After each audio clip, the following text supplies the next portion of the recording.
So last topic we did was variation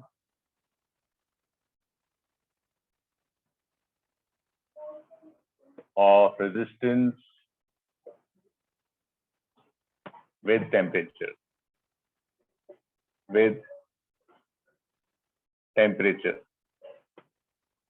तुमने किया था for metallic conductors resistance increase with increase in temperature. For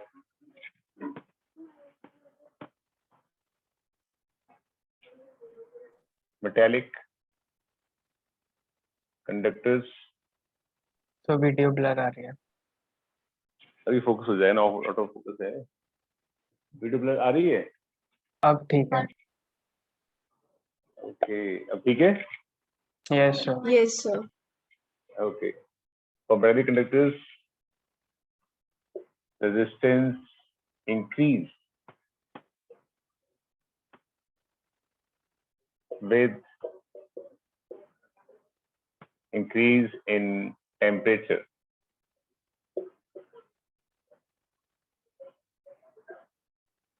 तो अगर R1 resistance है temperature T1 पर, R2 है T2 पर, और T2 अगर बड़ा है T1 से, तो आपका R2 बड़ा होगा R1 से। तो increase in resistance R2 minus R1 proportional to increase in temperature and origin resistance. So R2 minus R1 equals to alpha R1 T2 minus T1. Alpha is called temperature coefficient of resistance. Temperature coefficient of resistance, and is defined as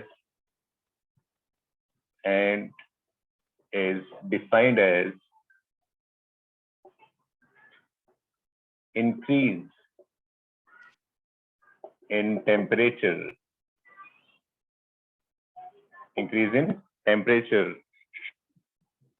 per unit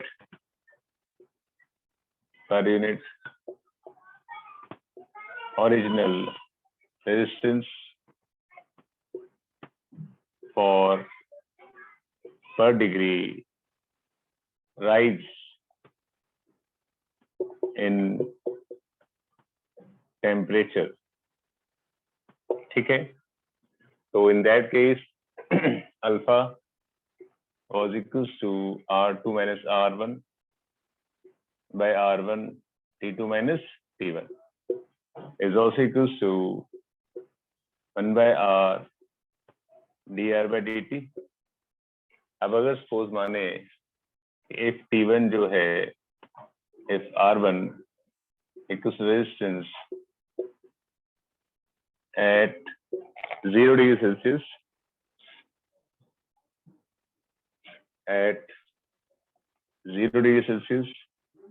इसका मतलब T1 कितना हो जाएगा, 0 degree Celsius हो जाएगा, and R2 equals to resistance at 3 degree Celsius.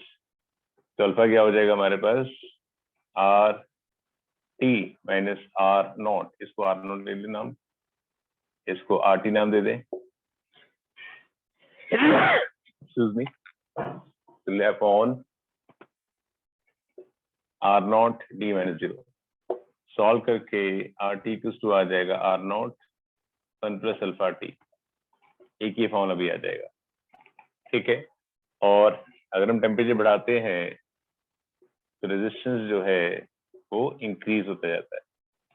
इतना हमने last class में कर लिया था, isn't it?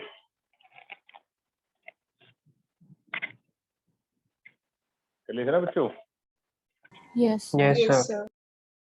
ओके, एक बार दोबारा लिख लो, जस्ट फॉर प्रैक्टिस, रिवाइज हो जाएगा आपको, उसके बाद हम आगे बढ़ेंगे। ठीक है, this is right it once more, then will proceed forward.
हाँ जी बच्चों, सबने कर लिया?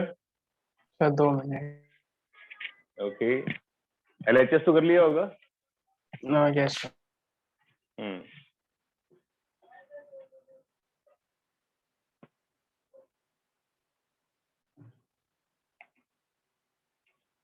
हाँ जी, तो नोट कर लिया, साथ साथ क्वेश्चन कर लेना। Very simple question. And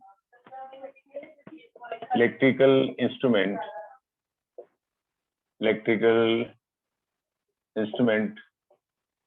operated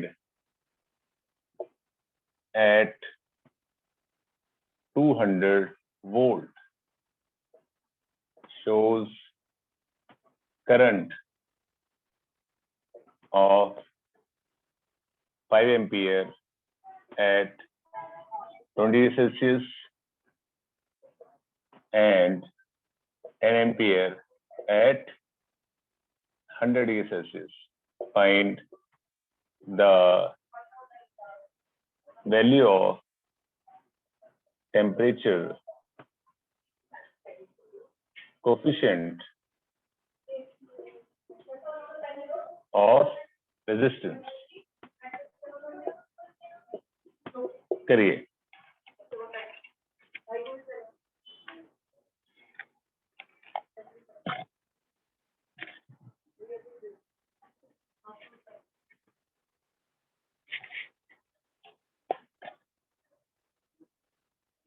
A very simple question, forward-looking question on board.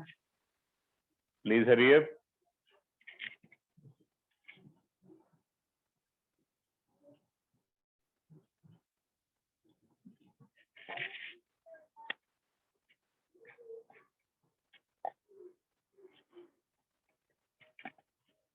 So done.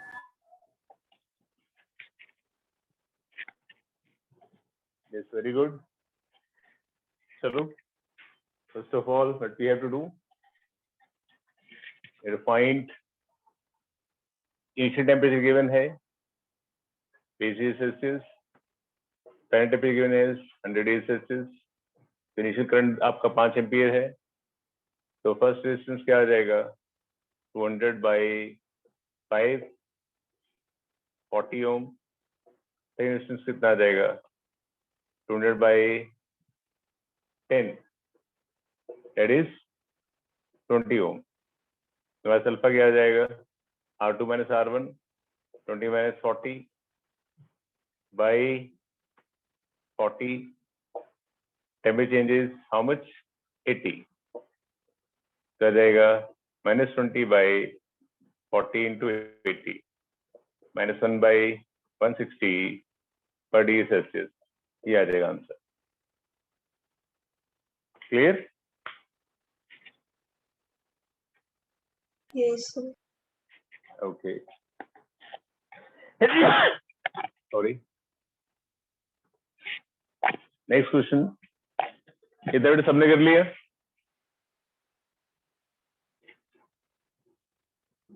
बेटे इतना सबने कर लिया? Yes. Yes, sir. ओके, आगे देखिए। फॉर अलॉयज, जो की बात याद रखनी है, for alloys, the value of alpha is very small. Alloys के लिए value of alpha is very small. That's why resistance almost remains same for small variation in temperature. Small variation in temperature. Because of that,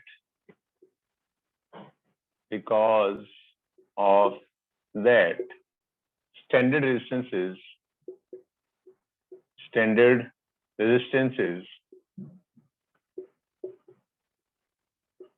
are made up of alloys. तो alloys का जो graph बनता है resistance का temperature के साथ, वो ऐसे बनता है। तो almost the value of R remains constant. Because of that आपके पास जो स्टैंडर्ड रेजिस्टेंस है उसको हम अलॉयज के बनाते हैं, ताकि हमारा रेजिस्टेंस जो है टेम्परेचर अकॉर्डिंगली वेरी ना करे, टेम्परेचर अकॉर्डिंगली वेरी ना करे। करेक्ट है। तो कौन से अलॉयज यूज होते हैं? Alloys constant,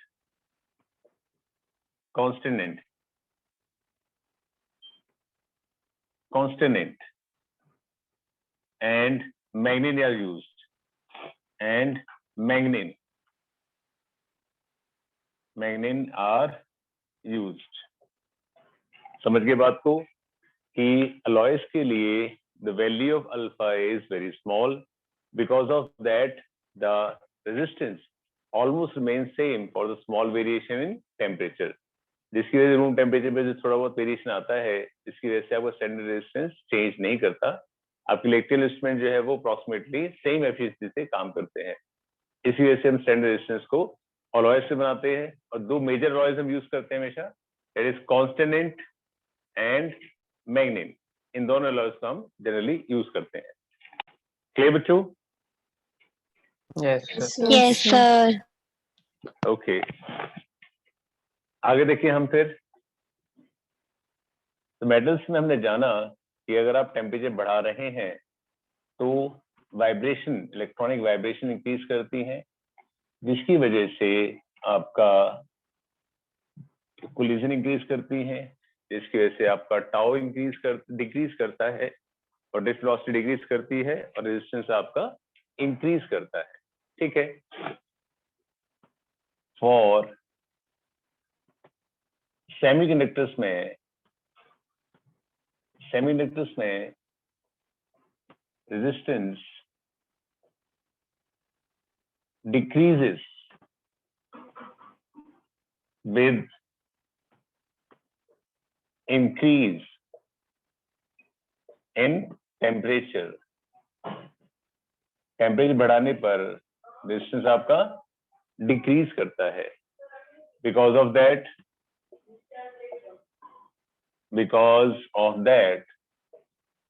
the value of alpha is negative। value alpha is negative, क्योंकि जब आप टेम्परेचर को बढ़ाते हैं तो रेजिस्टेंस आपका डिक्रीज करता है। ठीक है। ये आपने शायद उसमें पढ़ा होगा इन केमिस्ट्री कि ये हमारे पास वैलेंस बैंड होता है, ये हमारे पास कंडक्शन बैंड होता है। तो वैलेंस बैंड में इलेक्ट्रॉन्स होते हैं, टेम्परेचर इंक्रीज करते हैं तो electron gains energy shift from valence to conduction band, जिसकी वजह से यहाँ पे होल्स बन जाते हैं, और ये दोनों ही आपस में कंडक्टिविटी को इंक्रीज करते हैं। जैसे जैसे आप टेम्परेचर बढ़ाएंगे वैसे वैलेंस बैंड में आपके पास इलेक्ट्रॉन शिफ्ट हो कंडक्शन बैंड में। कंडक्शन बैंड में जो इलेक्ट्रॉन शिफ्ट हो जाएंगे वो फ्री हो जाते हैं। वो क्या हो जाते हैं? फ्री हो जाते हैं। दे हेल्प्स इन कंडक्टिविटी। जितना टेम्परेचर बढ़ाएंगे उतने इलेक्ट्रॉन्स आपके वैलेंस बैंड से कंडक्शन बैंड में जाएंगे, उतने फ्री हो जाएंगे, उतनी कंडक्टिविटी आपकी इंक्रीज कर जाएगी। तो सेमीकंडक्टर के केस में टेम्परेचर बढ़ाने पर रेजिस्टेंस आपका डिक्रीज करता है, बिकॉज कंडक्टिविटी आपकी इंक्रीज करती है, कंडक्टिविटी आपकी इंक्रीज करती है। ठीक है। तो ग्रुप 14 एलिमेंट्स जो है, group 14 elements, carbon, silicon, germanium, ये सब क्या है? Are semiconductors. तो इसके अकॉर्डिंगली हम ग्राफ प्लॉट करते हैं रेजिस्टेंस का टेम्परेचर के साथ। तो टेम्परेचर बढ़ाने पर रेजिस्टेंस क्या करता है? वो डिक्रीज करता है, बिकॉज कंडक्टिविटी इंक्रीज करती है। तो अगर हम यहाँ पे वो लॉ लगाते हैं अपना, तो increase in resistance R2 minus R1, तो हमारे पास जो आता है resistance at temperature T at 0 1 minus alpha T आता है, क्योंकि टेम्परेचर बढ़ाने पर रेजिस्टेंस आपका डिक्रीज करता है। समझ गए मेरी बात को? टेम्परेचर बढ़ाने पर in case of semiconductors electrons gains energy starts drifting from valence band to conduction band. Because of that, more and more electrons are added to conduction band and they are free to conduct the electricity. Free to conduct electricity तो conduction increase करता है, conductivity increase करती है और resistivity या resistance आपका decrease करता है. Because of that, the value of alpha is negative. फिर सबको समझ आ गया बेटा? सर एक बार फिर से समझा दो। एक बार फिर से समझ लीजिए। मैंने आपको बताया है in case of metal semiconductors जैसे जैसे टेम्परेचर बढ़ाते हैं इलेक्ट्रॉन्स एनर्जी गेन करते हैं shift from valence band to conduction band. Conduction मतलब they will help in conductivity.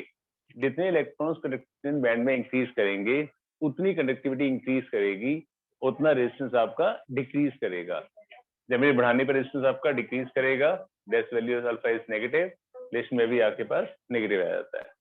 Okay बेटा? Okay sir. हाँ जी, तो जो भी ऑन बोर्ड है इसको नोट कर लीजिए और नोट करने के बाद प्लीज लेट मी नो कि आप नोट कर लिया है। वेटिंग। ओके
हो गया सर।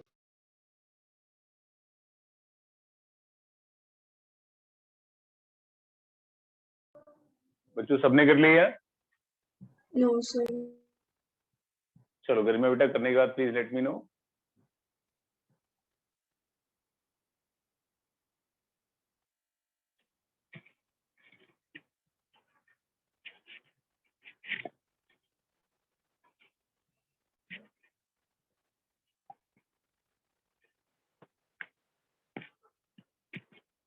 Done, sir.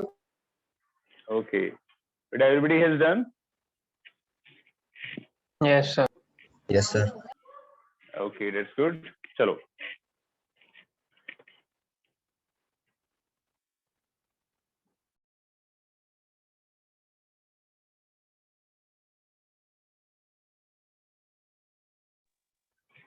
ओके आगे देखिए।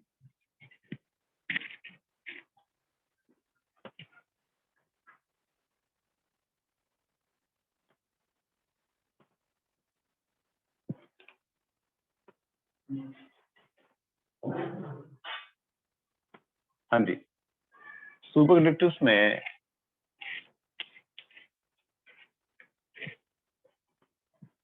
Super conductors,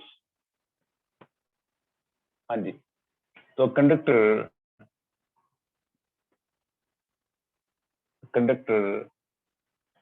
becomes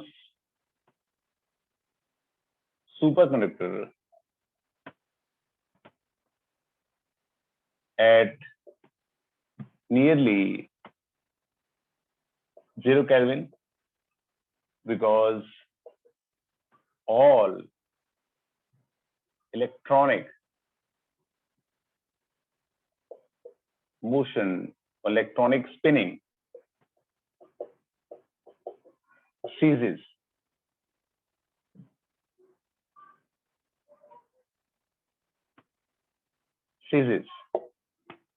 correct. तो सेमीकंडक्टर सुपरकंडक्टर के केस में जब हम 0 केल्विन के आसपास पहुंचते हैं तो सारे इलेक्ट्रॉन्स जो है, इलेक्ट्रॉन जो स्पिन कर रहे हैं, वाइब्रेट कर रहे हैं, उनका मोशन जो है वो सीज कर जाता है। मतलब वो नियरली रेस्ट पे आ जाते हैं। तो इसकी वजह से अगर सपोज आप इलेक्ट्रोड लगाते हैं तो जो कनेक्शन इलेक्ट्रॉन जो एक्सेस आपके मूव करने की कोशिश करेंगे तो किसी से टकराएंगे नहीं, बिकॉज इलेक्ट्रॉनिक जो मोशन है, वाइब्रेशन है बाकी जो पार्टिकल्स का है, वो सीज कर चुका होता है। इसकी वजह से वो सब्सटेंस जो है उसका रेजिस्टेंस ऑलमोस्ट जीरो हो जाता है and the substance becomes superconductor. I repeat, जब हम नियर टू 0 केल्विन पहुंचते हैं तो सबकी एनर्जी जो है वो अप्रोक्सीमेटली 0 हो जाती है, जिसकी वजह से इलेक्ट्रॉन्स का वाइब्रेशन रेस्ट पे आ जाता है, जिसकी वजह से इलेक्ट्रॉन जो आपका कंडक्शन कंडक्टिविटी कर रहा है वो किसी भी रेजिस्टेंस को ऑफर फॉलो नहीं करता, रेजिस्टेंस से नहीं टकराता, जिसकी वजह से वो स्मूथ फ्लो कर जाता है और आपका रेजिस्टेंस जो है नियर बाय 0 के आसपास पहुंच जाता है and the substance becomes superconductor. Okay, and the resistance becomes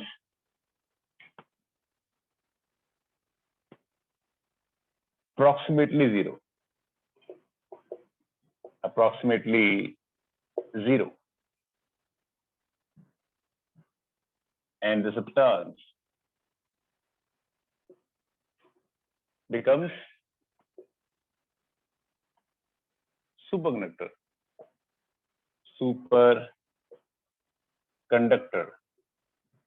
correct है। हम ग्राफ प्लॉट करते हैं रेजिस्टेंस का टेम्परेचर अकॉर्डिंग, तो टेम्परेचर घटता है, रेजिस्टेंस घटता जाता है और एक पॉइंट पे आके रेजिस्टेंस ऑलमोस्ट 0 हो जाता है। That temperature is called critical temperature, इसको बोलते हैं हम क्रिटिकल टेम्परेचर। और इसकी जो वैल्यू हमारे पास है वो 4.2 केल्विन के पास होती है। रेजिस्टेंस आपका क्या हो जाता है, 0 हो जाता है and the substance becomes superconductor. ठीक है, तो the temperature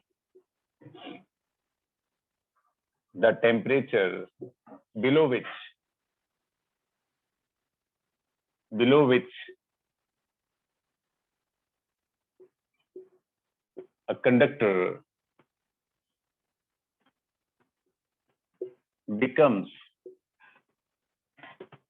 superconductor is called critical temperature. The neatest value is 4.2 Kelvin. Am I clear बच्चों? Yes, sir. Okay, बेटा सबको क्लियर है? Yes sir. Yes sir. चलो Yes, Yes, sir. sir. हाँ जी फटाफट से नोट करिए।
सबने कर लिया बच्चों?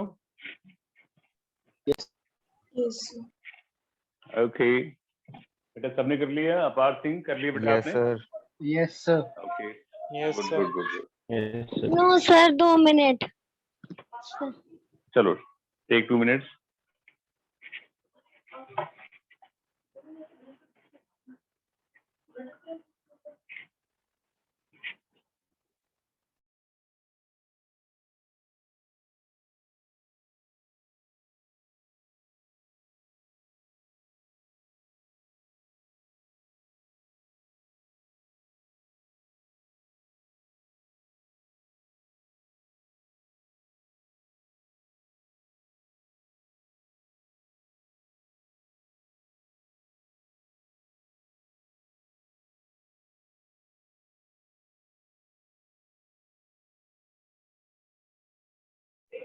साक्षी बेटा कर लिया आपने?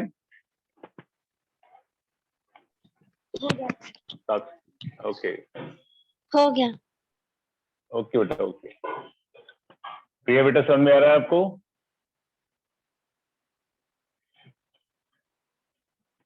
प्रिया,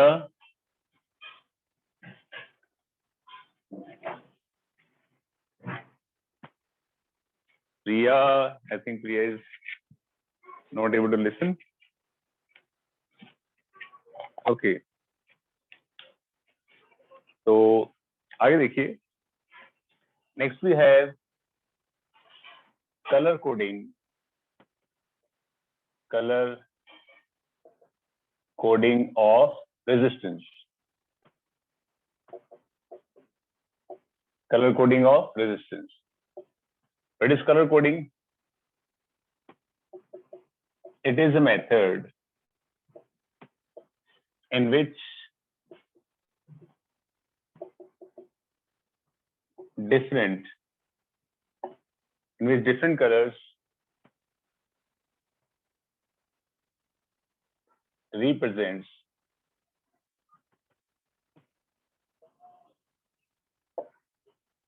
different numbers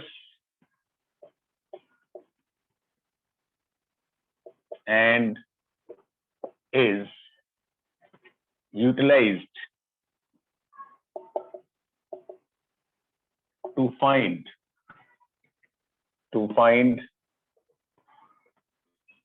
resistance of a resistor. ठीक है? तो कलर कोडिंग एक वो मेथड है जिसमें रेजिस्टेंस के ऊपर कुछ कलर बैंड बना देते हैं, जिसको देख के आप उसका रेजिस्टेंस निकाल सकते हैं। ठीक है? अब इस मेथड की जरूरत क्या है? बिकॉज जो आपका रेजिस्टेंस होता है बहुत बहुत ज्यादा छोटा होता है। आपने शायद कभी देखा हो, जो टेस्टर वगैरह होते हैं, टेस्टर चेक करते हैं जिससे करंट आ रहा है वायर नहीं आता, छोटे से येलो कलर के होते हैं। तो उसको अगर पीछे से खोलेंगे तो उसमें एक बहुत बारीक सा एक सिरेमिक का क्रीम कलर का एक इंस्ट्रूमेंट होगा, दैट इज कॉल्ड रेजिस्टेंस। तो उस पर आप देखेंगे कलर्ड बैंड बने होते हैं, बहुत छोटा होता है, तो उसमें लिखना इज नॉट पॉसिबल, तो हम कलर्ड बैंड बना के एक कलर कोडिंग से उसका रेजिस्टेंस निकाल लेते हैं। ठीक है? तो वो नॉर्मली देखने में ऐसे लगता है। इसका एनलार्ज वर्जन बना रहा हूं मैं आपको। ऐसा होता है, ऐसे सिरेमिक का बना हुआ, उस पर कलर्ड बैंड होते हैं, 1 2 3 और 4 bands are A B C and D, 4 band होते हैं। ठीक है? तो different colours represent different numbers. ठीक है? तो हमारे पास जैसे मान लो सपोज ए है, then we have B, then we have C, then we have D. D is also called tolerance band. इसको हम टॉलरेंस बैंड भी कहते हैं कि कितना रेजिस्टेंस ऊपर नीचे वेरी कर सकता है, कितना टेम्परेचर वेरिएशन को ये टॉलरेट कर सकता है। करेक्ट? टेम्परेचर बढ़ाते हुए रेजिस्टेंस वेरी करता है, तो कितना टेम्परेचर वेरिएशन को टॉलरेट कर सकता है और कितना इसका रेजिस्टेंस जो है वो वेरी कर सकता है। तो इसमें हमारे पास this is B, B is for black, B brown, Roy red,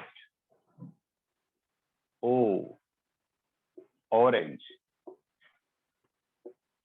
Y yellow, B Roy, B Roy, great for green, Great Britain,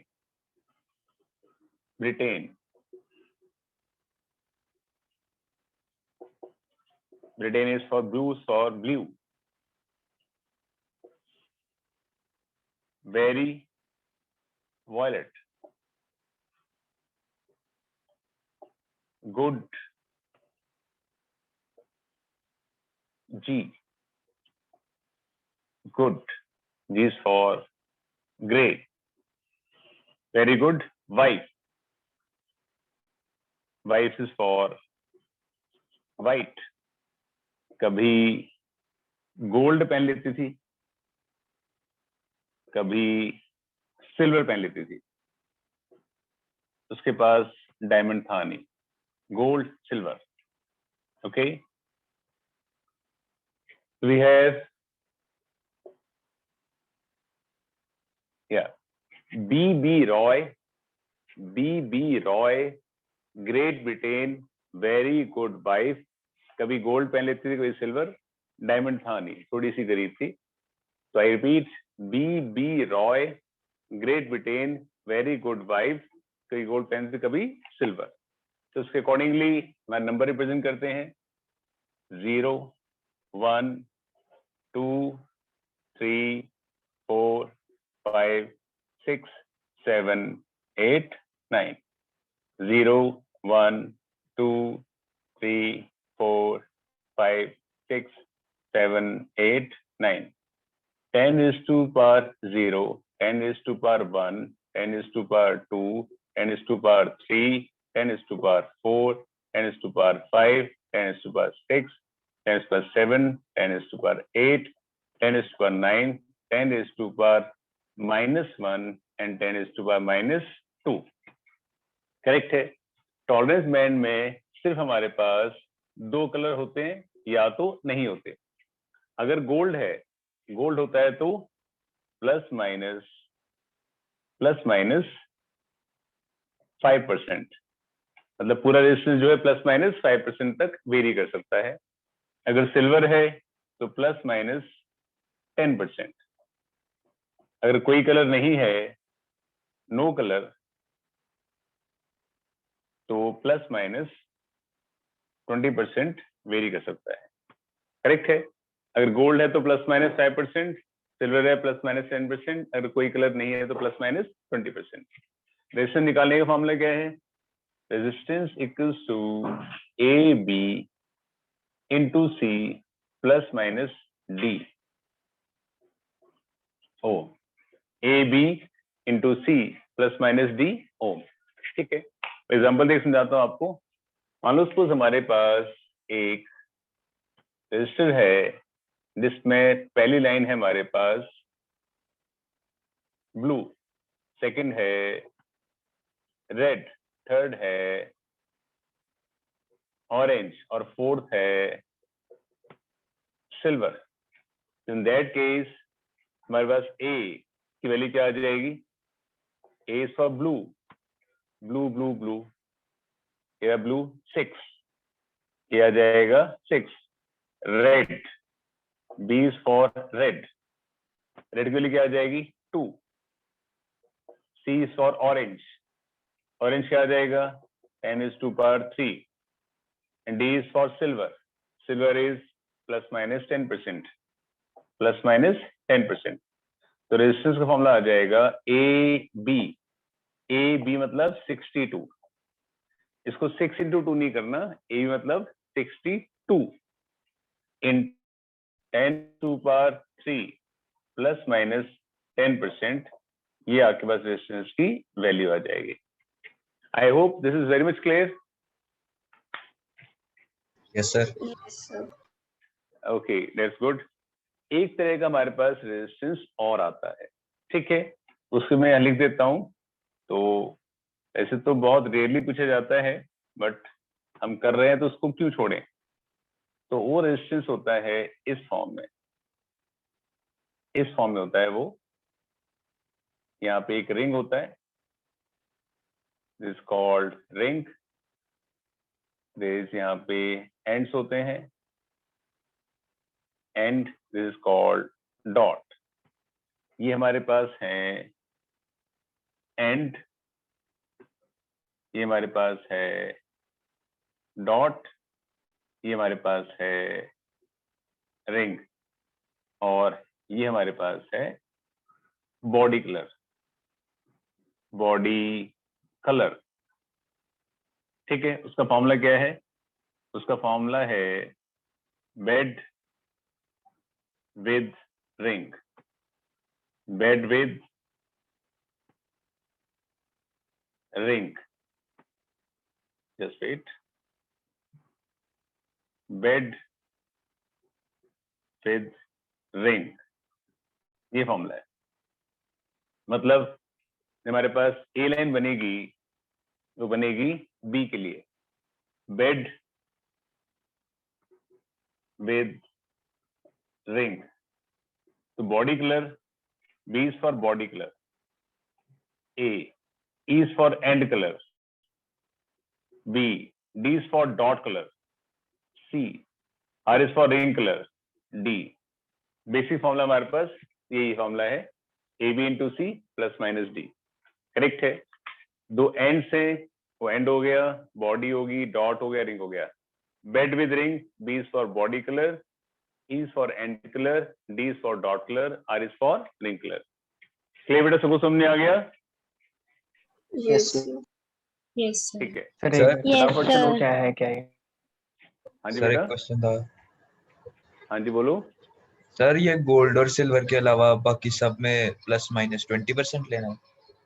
नहीं नहीं बेटा, where no colour, no colour, any colour थोड़ी लिखा है मैंने एनी कलर नहीं लिखा। या तो वो गोल्ड होगा या सिल्वर होगा लास्ट वाला, या तो कोई कलर नहीं होगा।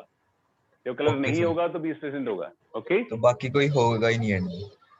हाँ जी, बाकी कोई होगा ही नहीं एंड में, okay that's true. Yes sir.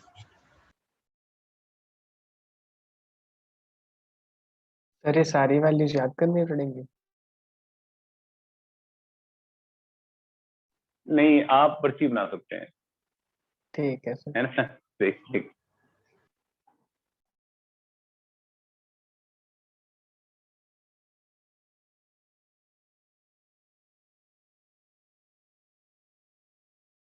Sir ये परसेंटेज वाला एक बार फिर से समझा दो। आप नोट कर लीजिए, मैं एक बार फिर से क्वेश्चन करा के समझाऊंगा, ओके। Okay sir.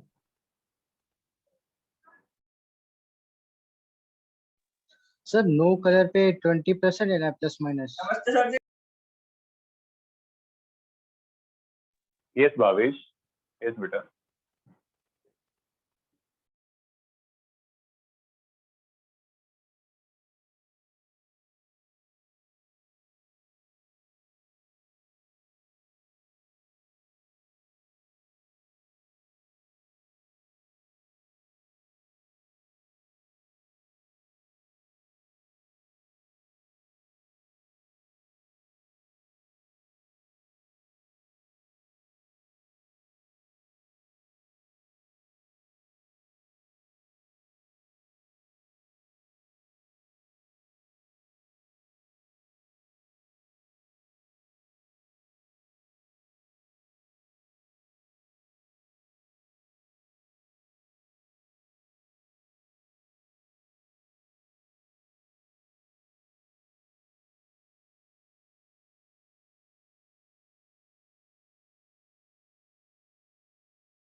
बेटा कर लिया सबने? Sir 2 second. चलो कोई बात नहीं, टेक 2 more minutes.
बेटा कर लो तो please let me know, I am waiting.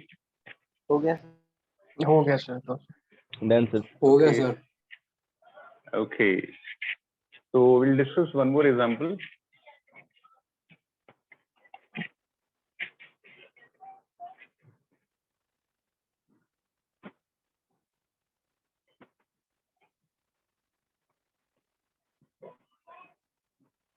Late भी हमारे पास एक रेजिस्टेंस है,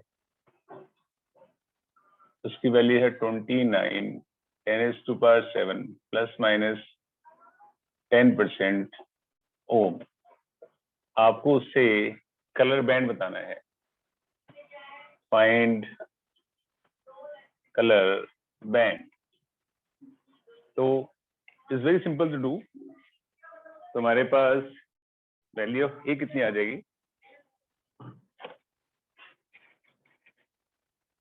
तो हमारे पास वैल्यू ऑफ ए आ जाएगी 2. Value of A is 2. तो कौन सा आ जाएगा ए के लिए बैंड? रेड आ जाएगा कलर. वैल्यू बी क्या आ जाएगी? 9. 9 कितना आ जाएगा? व्हाइट आ जाएगा. वैल्यू ऑफ सी क्या आ जाएगी? 10⁻⁷.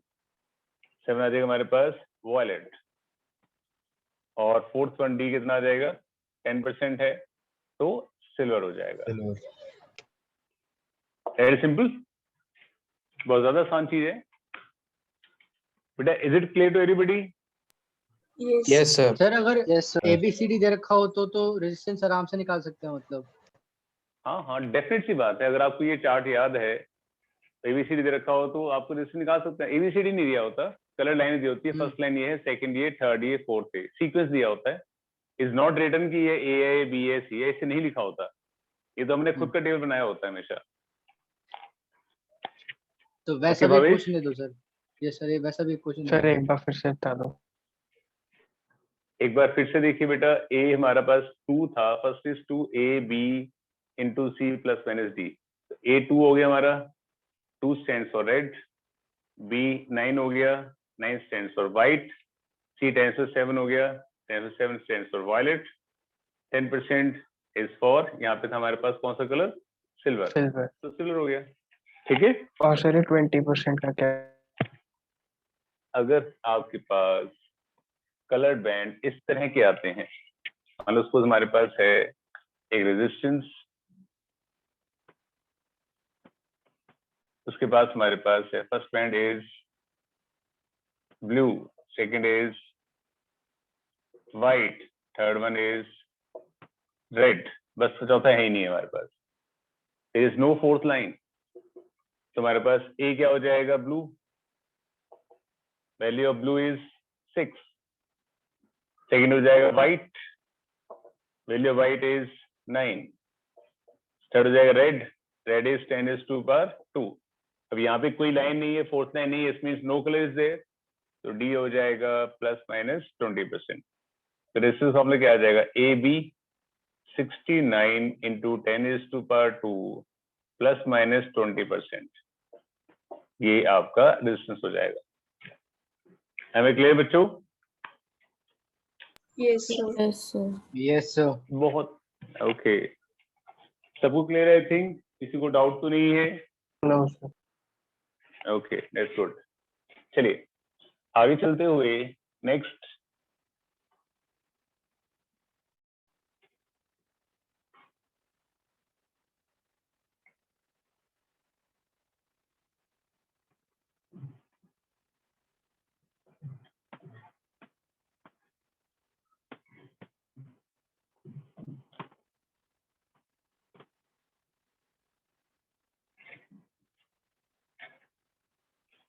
हाँ जी, तो next we have is the very important topic called EMF. EMF. EMF is called electron motive force. Electron motive force. It is misnamed as force. Misnamed as force basically मतलब ये force नहीं है. It is the maximum potential difference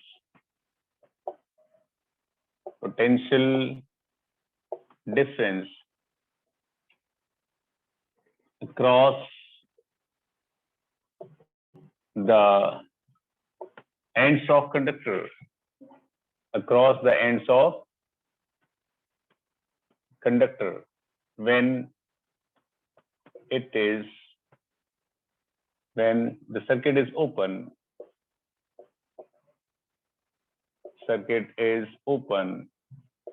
or current is not flowing, through it, या through external circuit.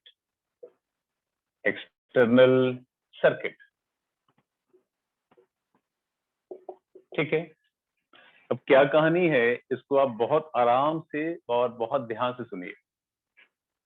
जब आप एक cell को market से लेकर आते हैं और सर्किट में कनेक्ट नहीं करते हैं तो उसके क्रॉस जो मैक्सिमम पोटेंशियल डिफरेंस होता है दोनों टर्मिनल्स के across, it is known as EMF.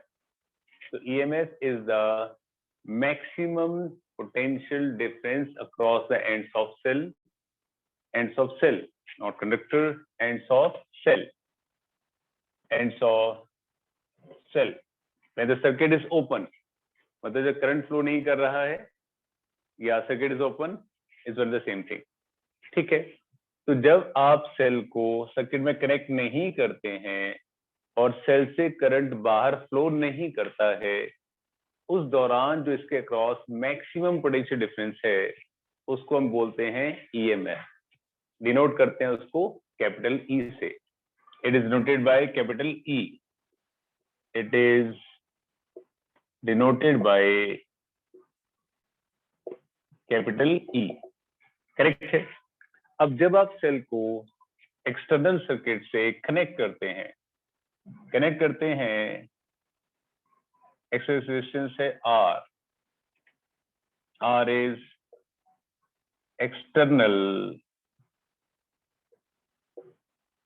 Resistance. ठीक है, तब क्या होएगा, जब करंट फ्लो करेगा यहां से तो सेल के अंदर इलेक्ट्रोलाइट भरा होता है।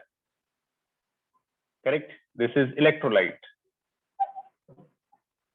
भरा होता है जो कुछ ना कुछ रेजिस्टेंस ऑफर फ्लो करता है। ठीक है, जब करंट फ्लो करेगा तो सेल के अंदर इलेक्ट्रोलाइट है वो कुछ ना कुछ रेजिस्टेंस ऑफर करता है। That resistance is called internal resistance. That is called internal resistance. It is the resistance offered by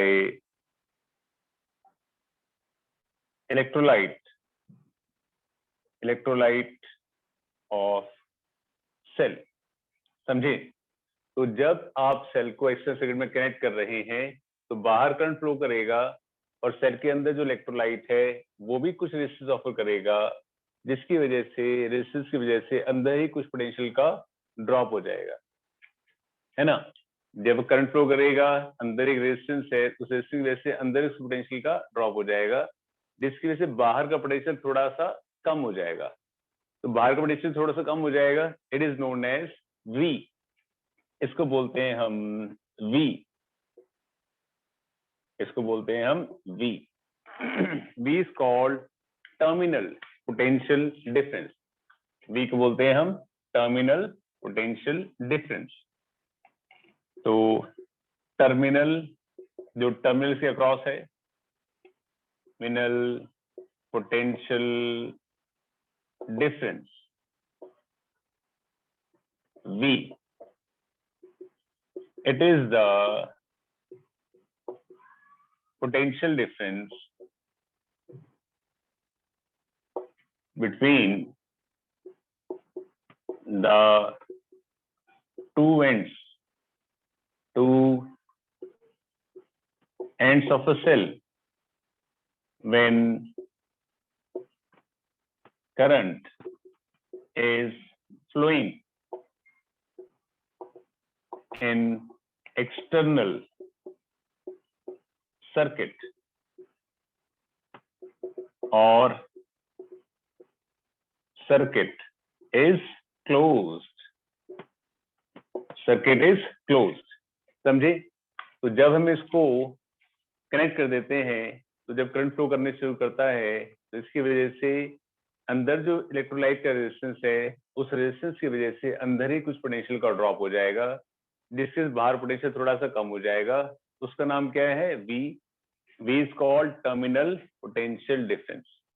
ठीक है, फिर से सुनिए सारी कहानी क्या है। जब आप एक सेल को मार्केट से लेकर आते हैं और एक्सटर्नल सर्किट में कनेक्ट नहीं करते हैं या सेल में से करंट बाहर फ्लो नहीं करता है, तब उसके अक्रॉस जो मैक्सिमम पोटेंशियल डिफरेंस है उसको हम EMF कहते हैं, उसको हम EMF कहते हैं। और जब उसको हम सर्किट से कनेक्ट कर देते हैं तो उसमें से करंट फ्लो करने लगता है, तो सर्किट का resistance is called external resistance. तो circuit resistance called external resistance.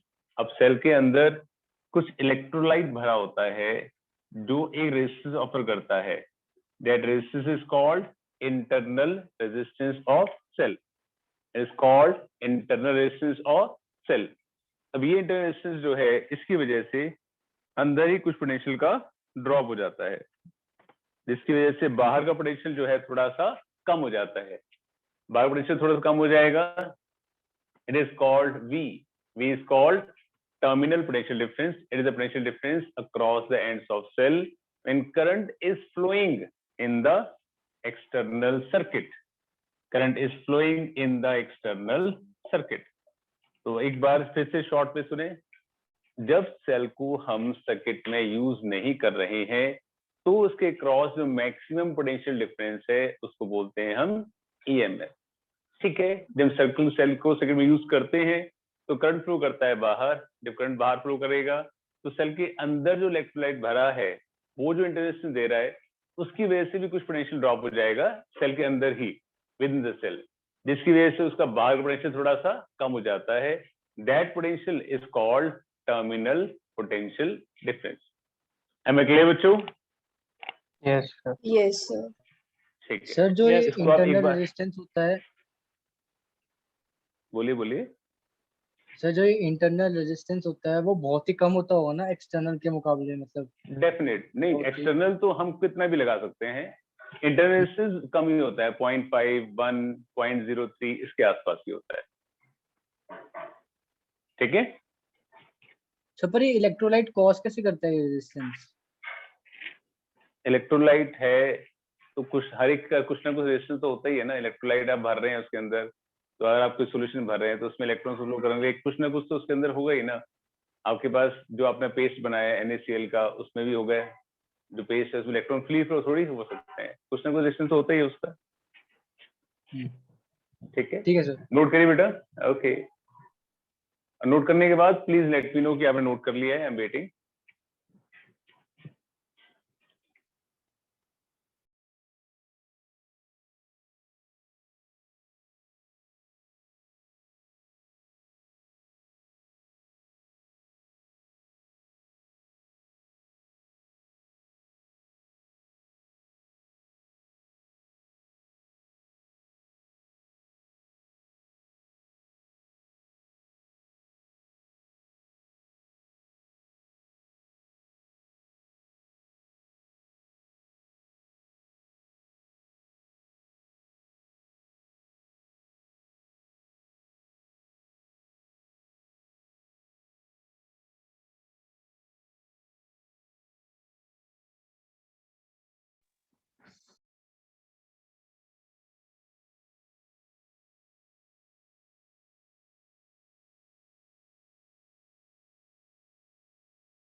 Sir आपका कैमरा ऑफ है।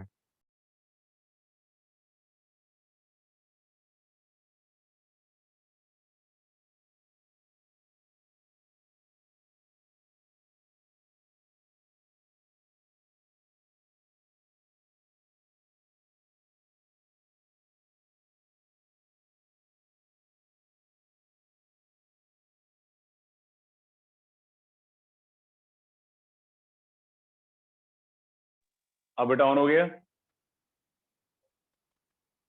Yes, Yes, sir. sir. Okay, do it.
हो गया सर। बेटा सबने कर लिया? Yes, sir. Yes, sir. Yes, sir. Okay, that's good. Okay, अब देखिए कहानी।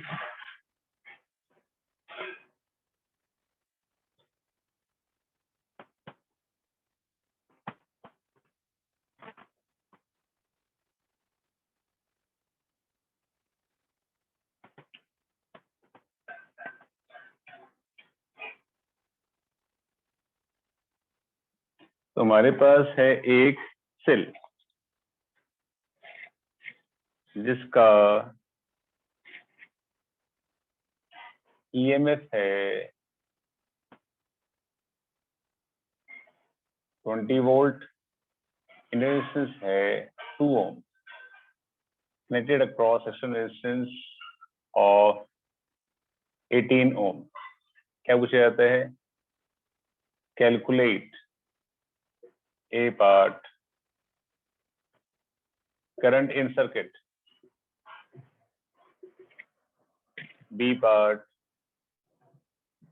terminal potential difference। या एक मिनट रुको, पहले थोड़ा सा और डिटेल कर लेते हैं। हमारे पास एक सेल है जिसका ईएमएफ है E, resistance small r and external resistance capital R से कनेक्टेड है।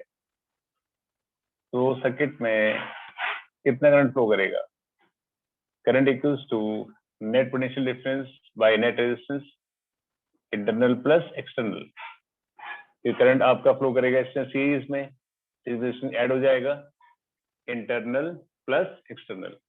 ठीक है, तो E इक्वल्स टू क्या आ जाएगा? I small r plus I capital R हो जाएगा। अब हम जानते हैं V इक्वल्स टू क्या होता है? IR। E equals to I small r plus T। V आ जाएगा E minus I small r। What is V? V is called terminal potential difference। Correct है? तो आप देख पा रहे हैं कि सेल के अंदर जो इलेक्ट्रोलाइट की वजह से पोटेंशियल ड्रॉप हुआ था, करंट I फ्लो कर रहा था सर्किट में, रेजिस्टेंस क्या था सेल का? Small r। तो अंदर पोटेंशियल ड्रॉप क्या यूज हुआ? पोटेंशियल ड्रॉप हुआ हमारे पास I इंटू स्मॉल r। इसके अंदर जो पोटेंशियल ड्रॉप हुआ I स्मॉल r हुआ। तो बाहर पोटेंशियल क्या जाएगा? बाहर पोटेंशियल जाएगा E minus IR। IR is the potential drop within the cell, तो बाहर पोटेंशियल क्या जाएगा? E माइनस IR जाएगा। ठीक है, अब इसको थोड़ा सा और मॉडिफाई करें तो get I small r equals to E minus B। ये इधर आ गया, इधर आ गया, तो हमारे पास स्मॉल r इक्वल्स टू क्या हो जाएगा? E minus B by I हो जाएगा। बट हम जानते हैं I इक्वल्स टू क्या होता है? V बाई R होता है। तो small r equals to E minus B upon B by capital R। तो स्मॉल r क्या आ जाएगा? E by E minus 1 into capital R। ये हमारे पास इंटररेजिस्टेंस की वैल्यू आ जाएगी। बेटा समझ गए सब? Yes, sir. ओके, तो Yes, इसके sir. साथ इसको आप पहले नोट कर लेंगे, उसके बाद क्वेश्चन को कर लेंगे। जो पहले लिखा था हमारे पास, EMF was 20 volt, resistance was 2 ohm, extensive resistance है हमारे पास 18 ओम। आपको क्या निकालना है? सर्किट में करंट निकालना है और क्या निकालना है? टर्मिनल पोटेंशियल डिफरेंस निकालना है और निकालना है टर्मिनल पोटेंशियल डिफरेंस। करिए।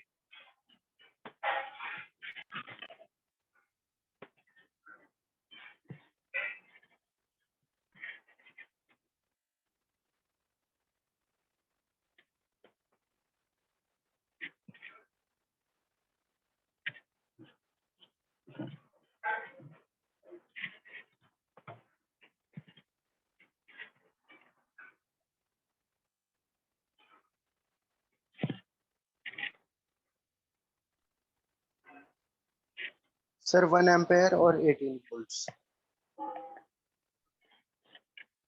ओके बेटा, ओके। Sir 1 and 18। ओके बेटा।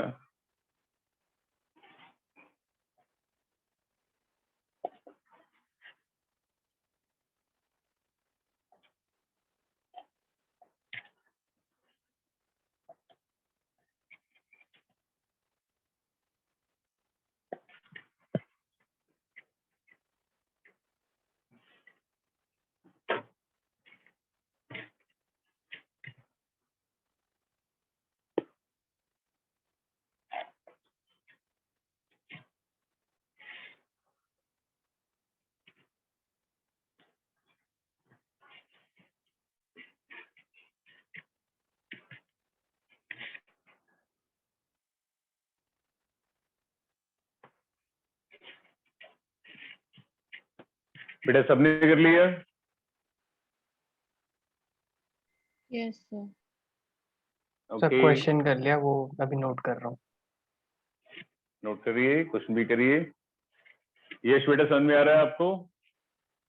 Yes sir. Okay. Mayank? Yes sir. That's good. समझ में आ रहा है बेटा? Yes sir. गुड। अपार सिंह? हाँ जी सर। समझ में आ रहा है अच्छे से? हाँ जी सर। That's good. चलिए क्वेश्चन कर ले पहले। ये क्वेश्चन थोड़ा सा डिफिकल्ट साइड में है। Current equals to E small r capital R और V equals to I into capital R 18 volt. I think यही पहला क्वेश्चन होगा जिसका सबका आंसर सही आया होगा। Yes sir. ओके, तो कंप्लीट कर लो फटाफट से and please let me know. Garima समझ आ रहा है बेटा? Yes, sir. Good. Tanvi? Yes, sir. Yes good. Anshi? Yes, sir. चलो अच्छे से प्रैक्टिस करना। तो आज नहीं तो कल मैं शीट आपको बस दूंगा, तो वो शीट भी आप 5-10-15 क्वेश्चन की इसको करके रखना, ठीक है? हाँ जी सर।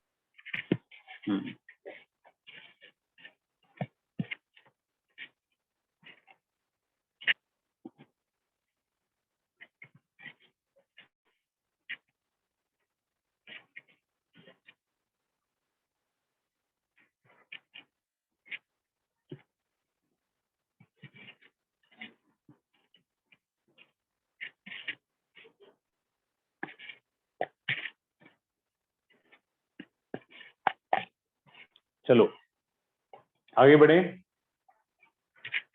सबने कर लिया नोट बच्चों? Yes sir. Yes, sir. Okay जी, ओके।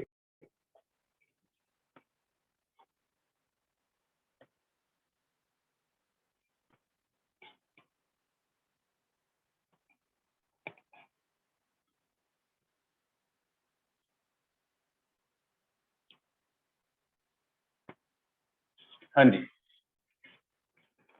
अगली कहानी जो हमें ध्यान रखनी है, दैट इज द, अगर एक सेल के पॉजिटिव से करंट बाहर आ रहा है, यहाँ आ रहा है बाहर, तो हम कहेंगे कि सेल आपका डिस्चार्ज हो रहा है। क्या हो रहा है? डिस्चार्ज हो रहा है। और उस केस में इसके क्रॉस जो V होएगा, इसका EMF E है, इंटरनेशनल स्मॉल r है, V हो जाएगा E माइनस आई आर। अब सब जानते हैं V क्या है? V है आपका टर्मिनल पोटेंशियल डिफरेंस, करेक्ट है? और जब एक सेल के पॉजिटिव में करंट अंदर घुसता है तो हम कहते हैं कि सेल आपका चार्ज हो रहा है, तो उसके क्रॉस जो V होगा वो E प्लस IR होता है। जब आप अपने मोबाइल फोन को चार्ज करते हैं या आपकी बैटरी इन्वर्टर की चार्ज होती है तो हमारा सर्किट का सेल करंट जो है वो उस फोन के अंदर घुसता है अगेंस्ट, तो उस केस में सेल को वो चार्ज करता है, बैटरी को वो चार्ज करता है। तो सेल जब पॉजिटिव में अंदर घुसेगा तो हम कहेंगे वो चार्ज हो रहा है, तो इन दैट केस V जो है E से बढ़ जाता है, V equals to E plus IR हो जाएगा।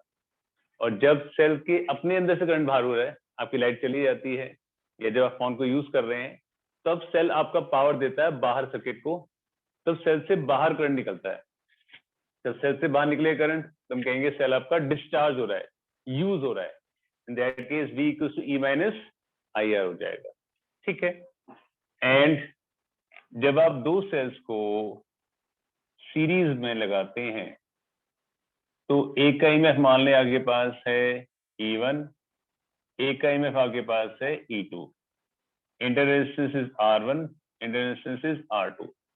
तो अगर ये सपोज कंबाइन करके एक सेल की तरह बिहेव करें तो इसका जो E नेट हो जाएगा वो E1 प्लस E2 हो जाएगा, E नेट हो जाएगा वो E1 प्लस E2 हो जाएगा, और आपका जो R नेट हो जाएगा वो R1 प्लस R2 हो जाएगा। ठीक है। और अगर सपोज दो सेल जो हैं वो ऑपोजिट पोलैरिटी में लगे हुए हैं, करेक्ट, आप देख पा रहे हैं इसका और इसका पोटेंशियल होगा सेम डायरेक्शन में है, एड अप, और आप देख पा रहे हैं कि इसका और इसका ऑपोजिट डायरेक्शन में दिल सब्ट्रैक्ट। इन दैट केस आपके पास E नेट हो जाएगा वो E1 माइनस E2 हो जाएगा, और आपका R नेट जो हो जाएगा वो R1 प्लस R2 हो जाएगा। समझ गए? तो जब दो सेल आपके ऑपोजिट पोलैरिटी में लगे हैं इन दैट केस तो E नेट आपका E1 माइनस E2 हो जाएगा। हम मान के चल रहे हैं कि E1 आपका E2 से बड़ा है और इंटररेजिस्टेंस आपका दोनों केसेस में ऐड ही होगा। समझ गए बच्चों? Yes, sir. Yes sir. Yes, sir. इसको नोट करिए। नोट करने के बाद क्वेश्चन आ रहा है आपके लिए, ईगरली वेटिंग।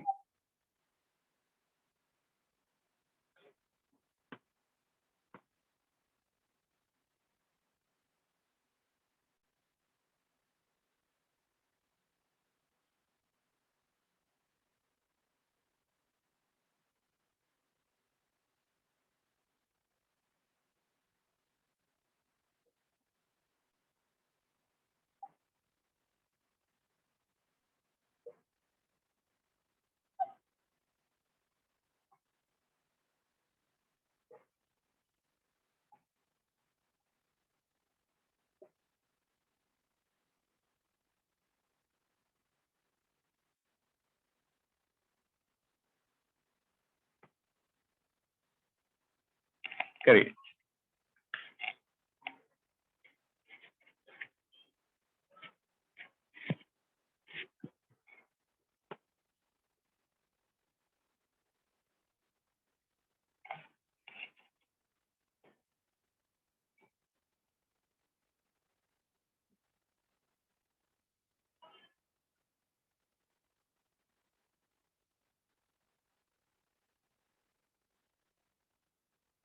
सर आपने वीडियो ऑफ कर दी है कुछ।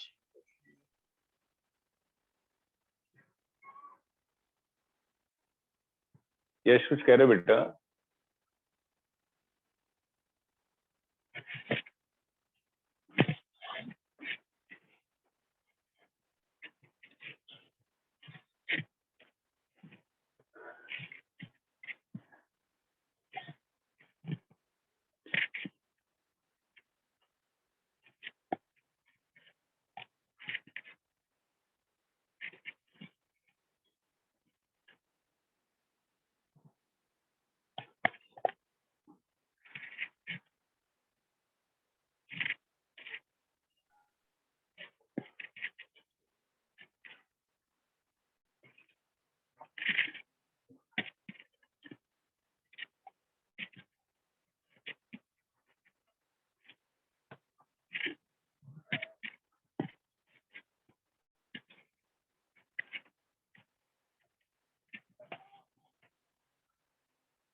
बच्चों कर लिया? 2 मिनट सर। ओके,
बच्चों सबने कर लिया? यस भावेश?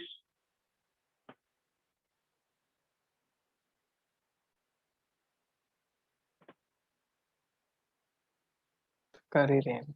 नो सर, अभी नहीं, अभी नहीं। प्लीज हरिए बेटा।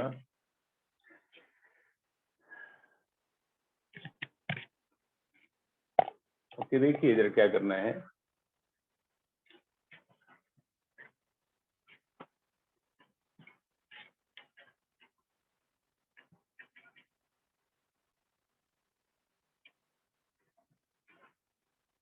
हाँ जी, तो हमारे पास दोनों सेल की पोलैरिटी ऑपोजिट डायरेक्शन में है। बड़ा सेल ये वाला है, ये करंट यहां भेजेगा। आगे पास जो ई नेट बच जाएगा 15 - 5 10 वोल्ट बच जाएगा। क्या करंट फ्लो करेगा? नेट ईएमएफ, नेट रेजिस्टेंस सारे ऐड होंगे, सब सीरीज में है। 17 2 19 और 20, तो ये 0.5 एम्पियर आ जाएगा। अब इन दैट केस इस सेल से करंट बाहर निकल रहा है, 15 वोल्ट का सेल है, तो करंट बाहर निकल रहा है, तो इसके क्रॉस बी क्या होएगा? E - IR। बताया गया था कि जब करंट बाहर निकलता है तो वो डिस्चार्ज होता है। E है इसका 15, करंट है 0.5, रेजिस्टेंस है 1, तो आ जाएगा 14.5 वोल्ट। करेक्ट है। और इस सेल में करंट अंदर घुस रहा है। ये जो 5 वोल्ट का सेल है, इसमें करंट अंदर घुस रहा है, तो ये क्या हो रहा है? ये चार्ज हो रहा है, तो इसके क्रॉस जो V2 होगा तो E प्लस IR होगा। I is 0.5, R is 2, तो ये 6 वोल्ट हो जाएगा। Simple thing to understand. अगर Yes. सेल के पॉजिटिव से करंट बाहर आ रहा है तो डिस्चार्ज, तो सेल के अगर पॉजिटिव करंट घुस रहा है तो charge. Am I clear to everybody? Yes sir. Yes, sir. Yes, sir. तो नोट करिए अच्छे से, इसको रिवाइज करके नेक्स्ट क्लास में बैठना, तो हम यहाँ से आगे बढ़ना शुरू करेंगे। Okay okay sir. Okay, bye bye, take care. Thank you, thank sir. You sir. वो लॉग आउट कर Thank you, सकते sir. हैं। ओके बेटा, ओके, टेक केयर।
ओके बेटा, सबने कर लिया?